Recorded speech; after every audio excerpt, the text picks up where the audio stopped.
Friends నమస్తే అండి. గోధుమ పిండితో ఉల్లి అల్లం పునుగులు ఎలా వేసుకోవాలో చూపించేస్తాను. ముందుగా మనకి ఏమిటంటే దోసపిండి అనేది కొంచెం మిగిలిపోద్ది. డైరెక్ట్గా మనం గోధుమ పిండి కాకుండా ఇలా దోసపిండి కొంచెం ఉండిపోయినప్పుడు మనం దాన్ని ఎవరికి అట్టుగా వేయలేము, ఎటు కాకుండా ఉంటుందండి. ఇంటిల్లిపాతికి రాదు కాబట్టి ఇంట్లో అందరికీ సరిపోదు కాబట్టి అలాంటప్పుడు ఇలా గోధుమ పిండిని దాంట్లోకి తీసుకుని అట్టుపిండిలోకి కొంచెం పెరుగు ఉంటే వేసుకోండి.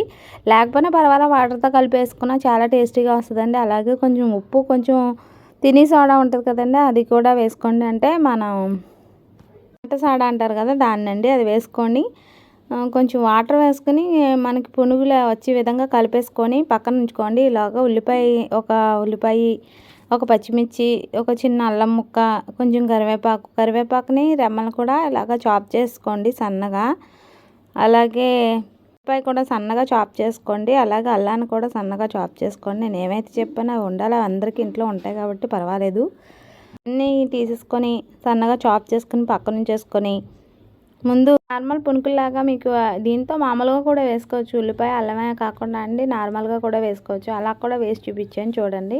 కొంతమందికి కట్ చేసుకునే టైం కూడా ఉండదు కొంచెం ఎంప్లాయీస్ వాళ్ళకి, కానీ తినాలి అనిపించినప్పుడు అప్పటికప్పుడు ఒక 5 మినిట్స్లో అట్ల పిండిలో ఇలా గోధుమ పిండి కలుపుకొని ఉప్పు వేసేసుకొని కలిపేసుకుని పునుగుల్లో వేసేసుకుంటే త్వరగా అయిపోతుందండి ఎవరికైనా. అలాగే కొంచెం సోడా పలుకు కూడా వేసుకుంటే మెత్తగా వస్తాయని, అంతకు మించి ఏం కాదు. అయితే దీన్ని ఈవినింగ్ కూడా మనం ఏం చేయాలంటే, పిల్లలు వచ్చినప్పుడు మనకు పిండి ఉంటుంది కాబట్టి ఆల్రెడీ దోశల పిండి అనేది ఇంట్లో, అందులో తీసుకుని గోధుమ పిండి కలిపేసి ఇలాగా పునుగుల్లో వేసేసి కూడా ఇచ్చేస్తారండి.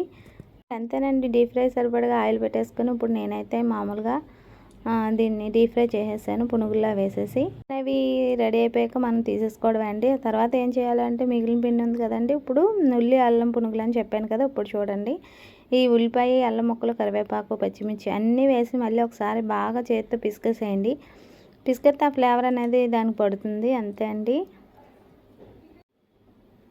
పునుగులాగా వేసేసుకోండి, వెంటనే సరిపోతుంది. దాంట్లో తీసుకెళ్ళి దీన్ని కూడా డీప్ ఫ్రైగా తీసేసుకొని సర్వ్ చేసుకోవడమే అండి. ఎంతో రుచికరమైన ఉల్లి అల్లం పునుగులు అనేవి ఇవి ఇంకా డీప్ ఫ్రై అయిపోయినాక తీసేసుకోవడం అండి.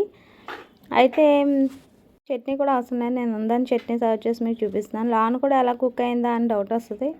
లాన్ కూడా సూపర్గా కుక్ అయిపోయిందండి. హెల్దీ కూడా అండి. గోధుమ పిండి మనం అప్పుడప్పుడు ఇలా పూరీలే కాకుండా ఇలా కూడా వేసుకుంటే బాగుంటుంది. మైదా పిండి కన్నా గోధుమ పిండి ఎక్కువ వాడుకుంటే కూడా బాగుంటుందండి హెల్త్ పరంగా.